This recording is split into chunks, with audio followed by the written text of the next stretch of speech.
सकाळी उठून copper water पिलं. खोकला होता म्हणून थोडा काढा बनवला आणि एक स्कूप प्रोटीन घेऊन पोहोचलो स्कूल ऑफ स्कॉलर्समध्ये रेझ्युमे आणि इंटरव्ह्यू देण्यासाठी.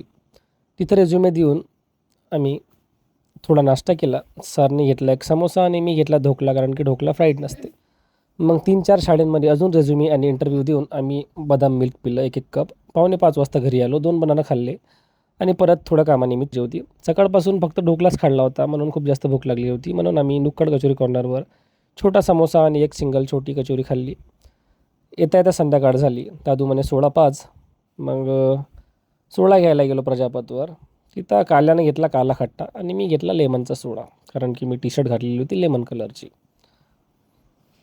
मग घरी येऊन काही जिमला जाणं झालं नाही, कारण की खूप थकवा आला होता. 9:30 वाजता जेवण केलं. तडक फडक अंड्याची चटणी बनवली आणि मग 12:30 वाजता प्रोटीनचा एक स्कूप कंप्लीट केला. खराब वाटलं होतं, कारण की आज वर्कआउट झालं नाही, वॉकिंग पण झाली नाही, कोणतंच टार्गेट अचीव झालं नाही. जवळपास 1 वाजता खोकल्याची औषध घेतली. स्टेप्सचं टार्गेट पण कंप्लीट झालं नाही. उद्या आपण पूर्ण कंप्लीट करू. भेटू आपण उद्या. तोपर्यंत good night, bye bye, thank you आणि स्टे हेल्दी.